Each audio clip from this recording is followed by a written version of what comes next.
In this gentle tale, you are Cleopatra VII, Queen of Egypt. The year is 30 BCE. Alexandria swelters under the weight of war and Roman ambition. Caesar is long dead. Antony lies defeated. And now the city waits for Octavian's final move and your final decision. The palace walls are quiet, but inside your thoughts do not rest. Tonight is your last night as queen. If you enjoy stories like this, leave a like and let us know in the comments where in the world you're listening from and what time it is over there. We'd love to hear from you. Now close your eyes and let Alexandria take you. You are Cleopatra, a daughter of kings but still just a child. The palace smells of rosewater and ink. Its corridors echo with the footsteps of scribes, priests and courtiers who speak in whispers and glance toward you. The youngest of your father's children, with something like calculation behind their smiles. You're not yet 10 years old, and already you understand that love in this place is conditional. You walk the tiled halls with quiet steps, linen robes brushing your ankles, careful not to draw too much attention. Not yet. Outside your chambers, the Nile glides past the palace, dark and heavy with secrets. Sometimes, when you can escape the gaze of your tutors, you press your forehead against the cool window lattice and watch the riverboats move like insects over the surface. Trade barges with sails like enormous wings, fishermen with nets weighted in bronze, and reed skiffs paddled by children. Alexandria is alive, loud, dusty and layered with languages: Greek, Egyptian, Latin, and the clicking speech of Nubians from the south. And over it all the rhythm of power hums beneath your feet, through the marble into your bones. Your father, Ptolemy XII, sits on a throne that feels more Roman than Egyptian. He's nervous, always watching the horizon for ships with unfamiliar flags. Rome has grown too large, too interested. His laughter is brittle when the emissaries visit, his voice too eager when he speaks of tribute and loyalty. You sit beside him in the throne room, smaller than the armrest, hands folded, lips sealed. You learn how to read men's faces, even while still a child. You see how fear hides behind their eyes, how ambition leaks from the corners of their mouths. But when you're alone, you study. Books line the walls of your private chamber, written in Greek, Latin, and Demotic Egyptian. You love language. Not just the words, but the weight of meaning behind them. You train your tongue to speak with clarity and precision. Your tutor, an old Alexandrian philosopher with ink-stained fingers, teaches you geometry with sand and pebbles, astronomy by night, rhetoric in the mornings. He tells you that rulers must master their voice, or they will be mastered by others. You remember that always. The Library of Alexandria, just a short walk through the inner gardens, becomes your second palace. The scent of papyrus, lamp oil and sea salt fills its vaulted halls. You sit among scrolls older than any man alive, and the scholars begin to nod when you speak. You ask questions, sharp ones, and when they hesitate, you know they do not know the answer. You find it yourself. You learn to navigate between the ancient wisdom of Egyptian priests and the pragmatic logic of Greek philosophers. Already you sense what will make you different. Not your name, not your face, but your mind. At night your nurse tells you stories of Isis and Osiris. You lie on linen cushions, half listening, half dreaming. She tells you that the Queen of Egypt is not just a ruler, but a goddess walking among mortals. That her presence blesses the crops, her beauty calms storms, and her voice can summon the Nile's flood. You ask if that means you'll be divine one day. She smiles sadly and strokes your hair. Only if they believe it, she says. By the time you're 14, Rome's shadow stretches further across the Mediterranean. Your father leaves Alexandria more frequently now, sailing to plead for support in the Senate, to pay bribes with gold pulled from temples. He returns thinner, paler, his eyes ringed with stress. The palace becomes brittle in his absence. Court factions form like cracks in plaster. One of your sisters, Berenice, begins to hold court in her own name. She dresses like a queen. She smiles too often. You stop trusting her smile, and then your father does not return. Rome turns its attention elsewhere, and your sister seizes the moment. She proclaims herself pharaoh and has the priest bless her with sacred oils and lotus garlands. You're not invited. You're kept from the inner chambers, the rituals. But you hear things, quietly, always quietly. You remain silent, but you listen, you watch, and you wait. Then word comes. Your father has secured Roman backing. He will return with ships, soldiers, and scrolls bearing Caesar's seal. Berenice tightens her grip on the city. Some say she's brave. Others say she's foolish. You only feel the weight of what's coming. When your father finally arrives, there is no grand reunion. There is blood. Berenice is executed. Her name is erased from the temple walls. You're 16. Your father is changed. Harder. But you are changed too. He notices. He looks at you one evening over a tray of figs and pomegranates and says nothing. Just a nod. And you know what that means. You're to rule beside your younger brother once he dies. A puppet arrangement. In name, co-regents. In truth, no one believes your brother will hold power for long. You have already begun to prepare. When your father dies, the mourning rituals stretch for days. The wails echo through the temple halls. His body is wrapped in linen and buried with amulets of protection, gold inlaid, meant to ensure safe passage into the afterlife. You kneel before the sarcophagus, a golden vulture crown resting on your brow. You do not cry. The tears will come later, alone. For now there is work to do. You are Cleopatra, Pharaoh of Egypt, 17 years old, fluent in 9 languages, trained in politics, philosophy, religion and war. The throne room is colder now. Rome watches you. The priests judge you. Your advisors test your resolve. But you have studied the rise and fall of empires. You know the names of every general who burned his own ships. You remember the smell of the library's cedar shelves. And you have not forgotten the stories your nurse whispered to you beneath mosquito nets and candlelight. You are not just a ruler. You're the Nile. You are the flood. You're the last daughter of Isis. And your story has just begun. You are Cleopatra, 17 years old, newly crowned Pharaoh of Egypt. The gold bands are still warm against your arms. The palace is hushed, as if holding its breath. The priests chant your name with the same cadence they used for your father, but their eyes linger longer now, waiting to see if the words will take root in you, if the gods will listen. Your brother is only 10. They dress him in the royal striped nemes, perch a cobra crown on his brow, and tell him to sit still on the throne beside you. He fidgets. He doesn't understand what it means to wear power, but you do. Every syllable you speak in the throne room is a calculation, every gesture a negotiation. There are eyes on you always. Priests from Thebes, Greek scholars, Roman emissaries, and Egyptian nobility, many of whom still mourn Berenice in private. You study them like you studied books in the library. The way they stand, the way they breathe when your voice rises, the flickers of expression when you speak in Egyptian rather than Greek. That alone marks you as different. You are the first Ptolemaic ruler in centuries to speak the native tongue of your people. The priests notice. The market traders notice. The people begin to murmur, maybe this queen is not like the others. You ride through Alexandria with your procession, linen sails stretched above to shield you from the sun. Frankincense burns in copper censers. Palm leaves rustle as you pass. The smell of dates and dust clings to the air. You wave to the crowds, not with the perfunctory flick expected of royalty, but with intent. You want them to see you, to remember you, to love you. But love is a fragile shield. The court shifts beneath your feet. Ptolemy's advisors, his tutors and generals begin to speak louder. They draw up decrees in his name. They position him as sole ruler in their missives.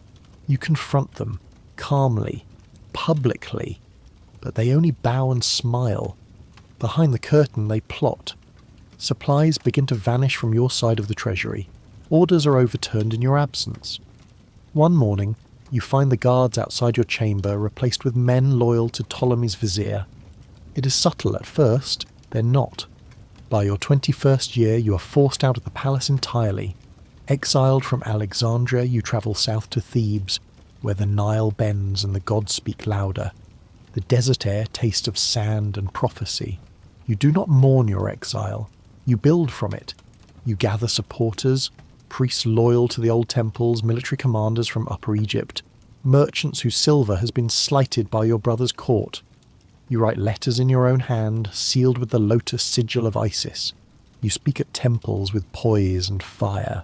You remind the people that Egypt has always needed a queen to keep its waters balanced. The people remember. Then, as if summoned by fate, Rome comes to you in the form of a man, Julius Caesar. He arrives in Alexandria in pursuit of his rival Pompey, only to find Pompey already dead, assassinated by Ptolemy's men in an attempt to earn Caesar's favour. It backfires. Caesar is disgusted. The young king has misjudged his guest. You see your opportunity. Under cover of night you cross enemy lines. Rolled in a carpet, smuggled through palace gates, unrolled at Caesar's feet. The tale will be told for centuries, but in truth there is no magic in it, only risk, only the knowledge that this is the moment. You stand before the Roman general as yourself, a queen without a throne, young, exiled, unbroken. Caesar sees you, not just the crown or the political value, but you. He agrees to hear your case. The days that follow are tense.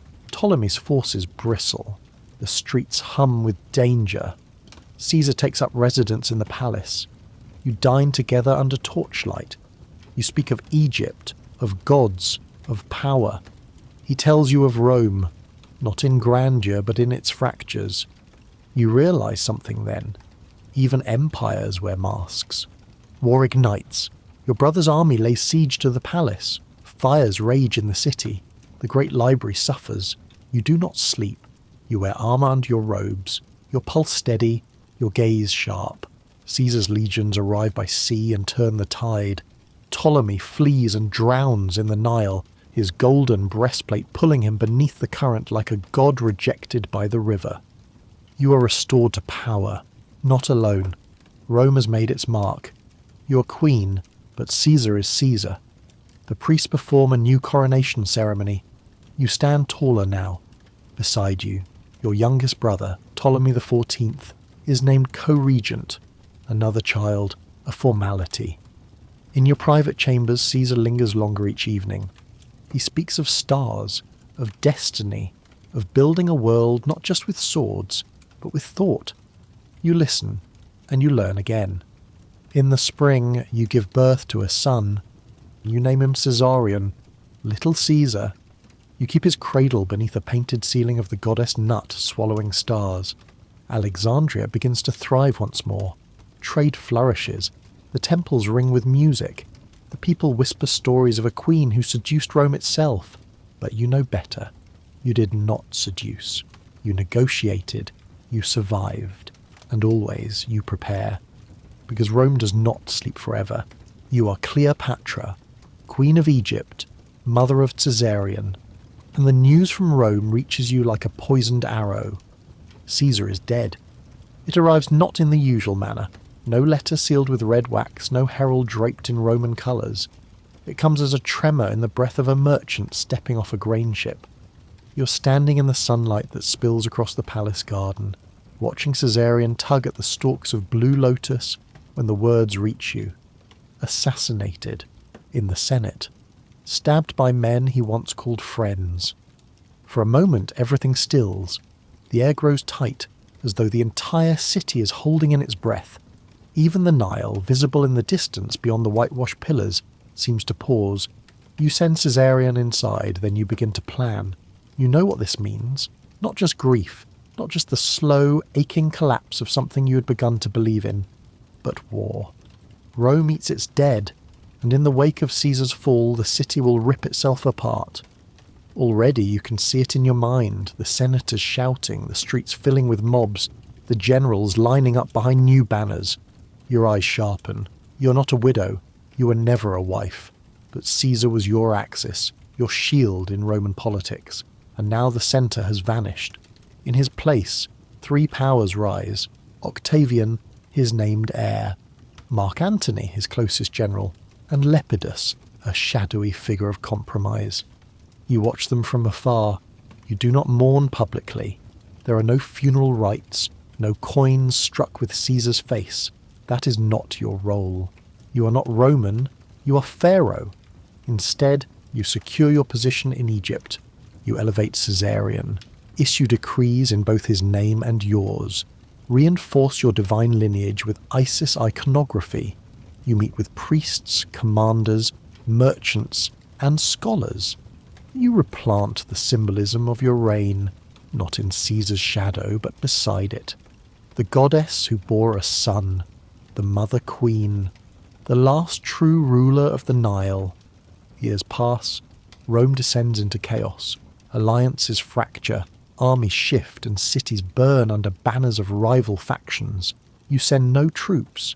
Egypt is neutral, officially, but your ships are ready. Your spies move silently through the corridors of Rome, their words returning to you on the salt air. Then Mark Antony calls. He summons you not with flattery, but with suspicion. He demands you explain your role in the aftermath of Caesar's death. He demands tribute, loyalty, perhaps more. He's wintering in Tarsus, in the heart of Cilicia, and he waits. You do not rush. You prepare your entrance as though preparing for war. Your ships are gilded, your sails soaked in perfume. The silver oars move like wings upon the river. You recline beneath a canopy of gold cloth, dressed as Isis incarnate. You wear robes of white and blue, lapis lazuli around your throat, a crown of sun disk and horns upon your brow. Musicians play, dancers move, incense fills the air. You do not come to Antony, you arrive. He is disarmed. Antony, the Lion of Rome, leans forward as you step onto the dock. You're not just a queen to him, you're a story, a myth walking. In his presence you do not soften, you sharpen. You speak Greek, not Latin, and you speak as equals, and he listens. The court at Tarsus becomes a theatre. Nights stretch long. He invites you to feasts. You answer with riddles. He drinks heavily.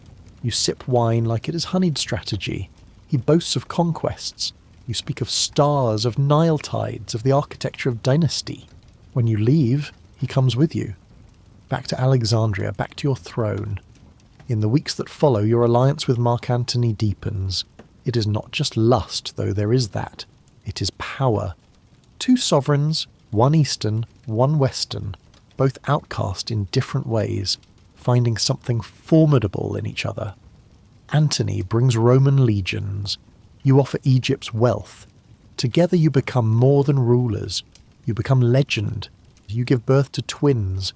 A boy, Alexander Helios, sun. A girl, Cleopatra Selene, moon. Rome is uneasy. Octavian grows stronger. He watches Antony's devotion to you with increasing concern. The Senate murmurs. The Roman people are uneasy about a general who spends more time in Egypt than in Italy, who speaks of his children with a foreign queen, who celebrates Egyptian gods. You know how fragile this balance is. You whisper to Antony of caution. He whispers back promises of kingdoms, of lands divided, of futures reshaped by will. But Rome will not be reshaped so easily. Antony returns to the west, marries Octavian's sister to stabilize the alliance. You say nothing. You know this is not love. You know Rome requires masks, but your heart flickers, even so. Still, your children grow. Caesarion begins to show signs of leadership, sharp mind, strong voice. The twins are adored. You commission murals and temples that depict them as heirs of both Egypt and Rome. You plant a dynasty in the minds of your people. Antony returns again, this time not as guest but as partner. Together you hold ceremonies in Alexandria. You parade your children through the streets, declare them rulers of newly divided eastern lands. You crown Caesarion as king of kings. The crowds chant, flowers fall. But the message is clear. To Rome, to Octavian, this is a challenge.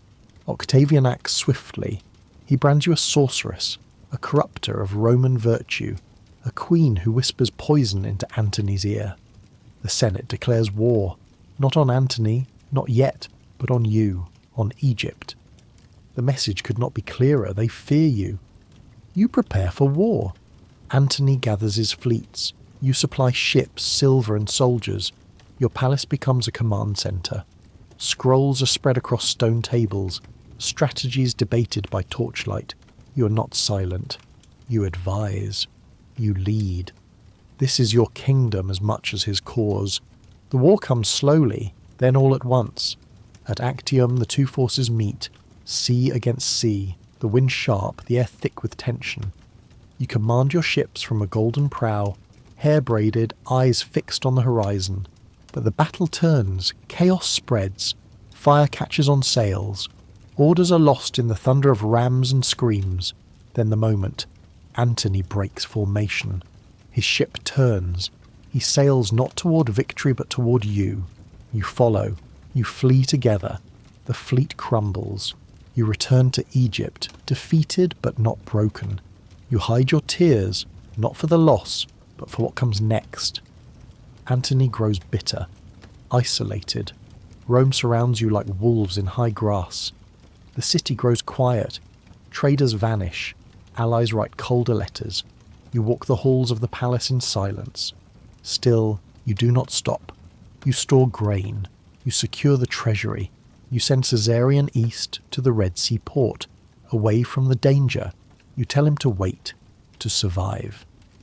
In the gardens, the figs are nearly ripe. The Nile runs low. You feel the tide of your life receding. Antony falls on his own sword after false news reaches him, word that you are dead. He cannot live in a world without you, but he does not die quickly. He's carried to your chambers, blooded, trembling. You hold him in your arms. He dies there, and now you're alone, but not defeated. Octavian enters Alexandria with cold precision. He finds you poised, draped in regal linen, eyes unafraid. You ask to speak to him privately. He refuses. He intends to parade you through Rome in chains. You will not allow it. You spend your final night in a chamber lit with low oil lamps. You dress simply. You burn letters. You pray not to Roman gods, but to Isis. You ask not for salvation, but for silence. They will find you the next morning lifeless, beside two handmaidens, a faint scent of asp venom in the air. But not yet. Tonight you sit with your back straight, gaze fixed on the stars beyond the lattice. You are Cleopatra, last Pharaoh of Egypt, and in the stillness of the final hours, you are more than a name.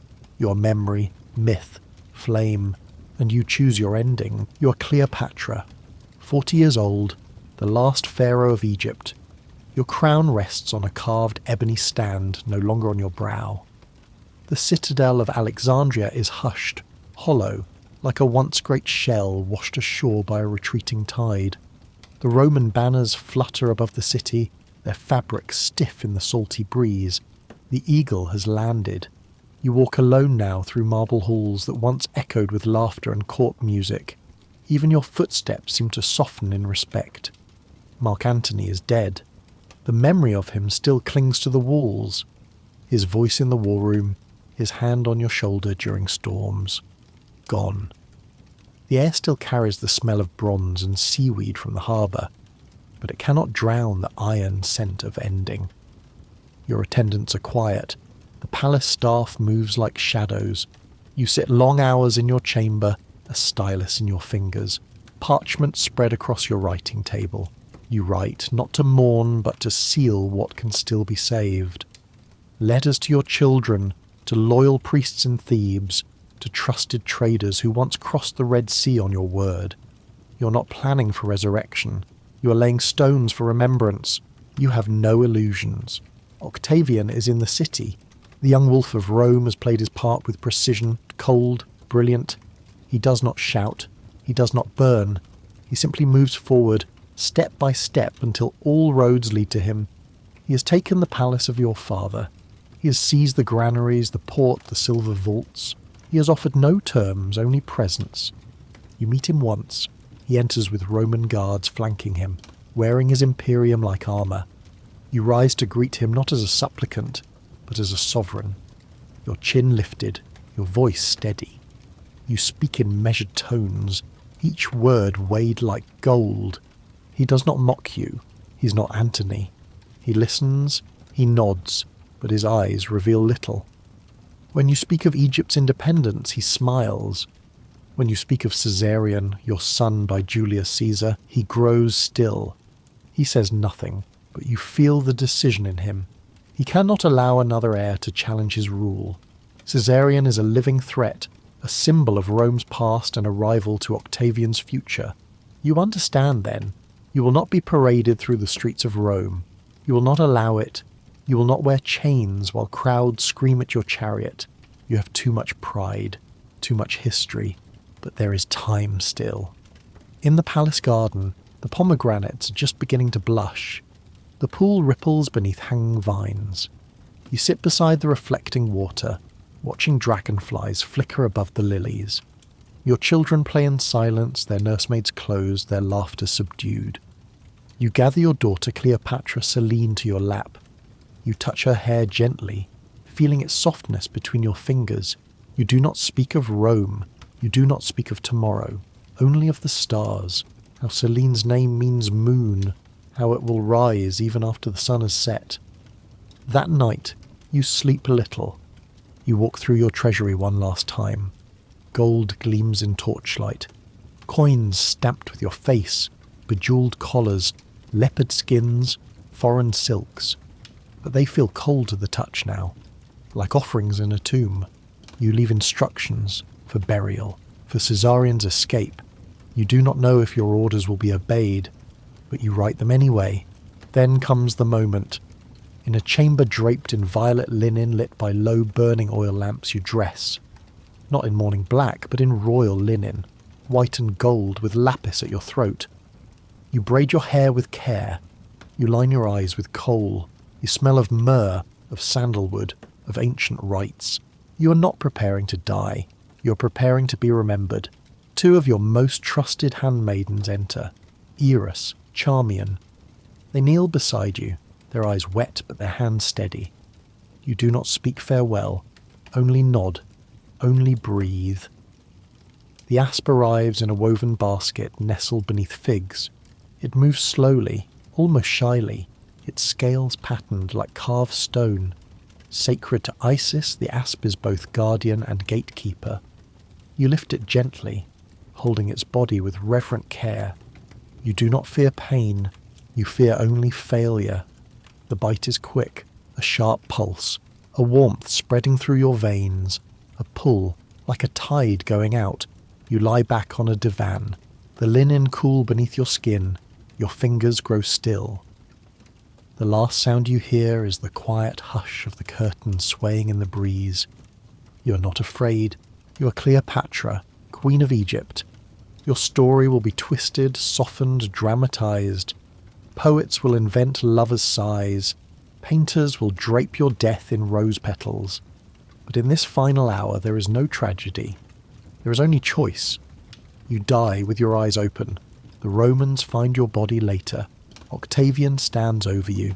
He says nothing, but in that silence he knows. He has won the land, but not the soul. Egypt, the true Egypt, ends with you. You are Cleopatra, and you are gone.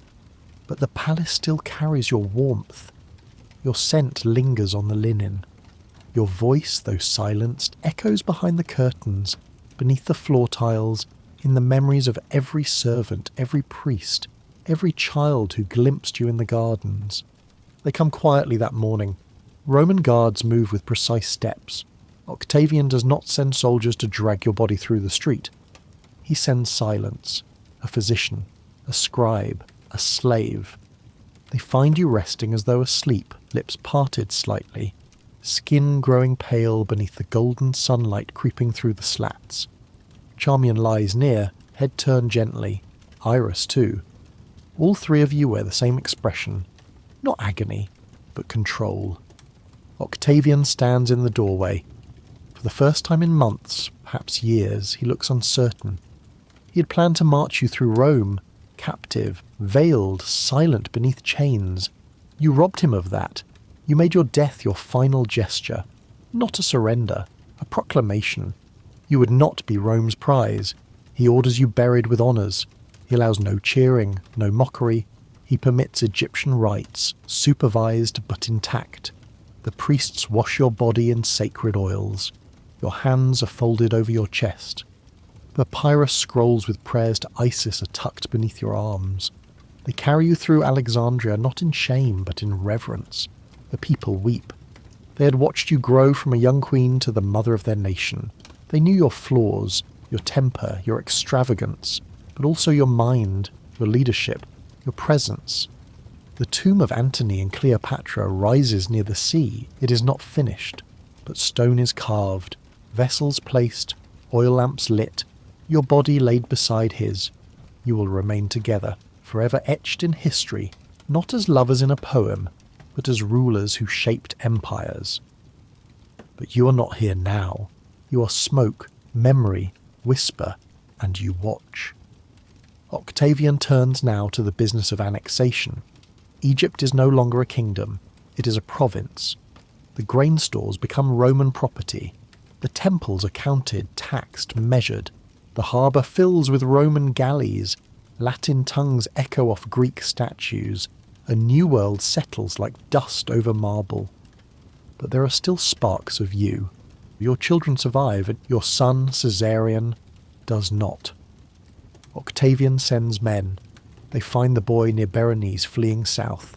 He is lured back with promises of clemency. He is Caesar's son after all, but the moment he arrives he is executed, quietly, cleanly. No trial, no headlines.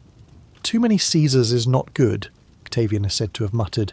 You feel that blow like a wave of ice. Your firstborn, your blood, erased, not in battle, not in scandal, but in calculated silence. You rage, but you are beyond rage now. Your twins, Cleopatra Selene and Alexander Helios, are taken to Rome. They are dressed in fine silk, fed well, educated alongside noble children, but they are trophies, reminders, walking warnings. Octavian gives them to his sister Octavia, the same woman once married to Mark Antony. It is both an act of charity and dominance, a Roman woman raising Egyptian royalty. Selene grows quickly. She becomes wise, poised, articulate. She carries your bearing, your gaze. People say she resembles you.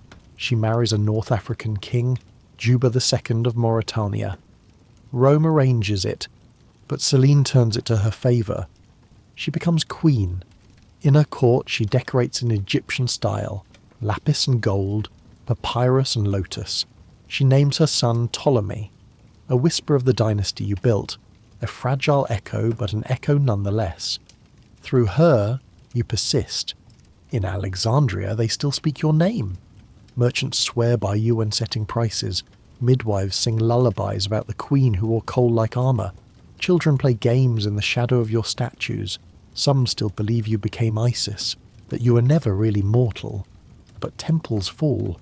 Octavian, now Augustus, reshapes the world. He sends governors to Egypt, builds new roads, issues new laws. Latin inscriptions replace hieroglyphs. The cult of Isis is tolerated, but only as spectacle, never as power. The Nile continues to flow. It has seen countless queens, countless gods, and yet in the stillness between its tides, the air seems to remember you. Centuries pass. Your tomb is lost. Scholars argue about its location. Near the palace, some say. Others believe it sank beneath the waves when the coastline collapsed. Divers search. Archaeologists dig. They find coins, statues, echoes. Your name is carved in limestone in Rome, in Greece, in southern France. Plays are written, myths are born. But always, they return to that final image. A queen in her chamber, chin raised, serpent in hand. They wonder if it's true. It is. You made sure of it. You are Cleopatra. The curtain has fallen, the asp has done its work. Your pulse has stopped, your lips turned still, and the linen that once draped you in majesty now lies flat against your cold skin. But this is not the end. Not truly. What remains of a queen? There are no trumpets for you, no golden pyramids, no 20-mile procession stretching across the desert, as there were for pharaohs long buried. There is no stela proclaiming your deeds in temple glyphs, no priest chanting your name into the firmament. You slipped away like the last breath of a dying civilization, silent, steady, sovereign. But that silence has grown louder with time. Your tomb is lost to the world. Perhaps it rests beneath the silt of the Mediterranean, swallowed in the collapse of Alexandria's royal quarter, or hidden behind walls yet to be uncovered, somewhere between the sea and the sacred temples of Taposiris Magna. Historians search, divers descend. Ground-penetrating scans reveal faint outlines beneath the sand. They listen to the earth as if it still remembers where you sleep. You let them wonder, because you do not need stone to outlast them. You became something else, not a relic, not a statue, not even a queen. You became a question. They ask it still. Who were you? Who really were you? They study your coins, the ones with your hooked nose and unflinching gaze. They debate your lineage, your politics, your tongue, your letters, your alliances. They peel back the centuries in pursuit of your voice. You're not easy to find. And that too was by design. You spoke Greek, but ruled Egypt. You read Homer, but worshipped Isis. You dined with senators, but studied with scholars.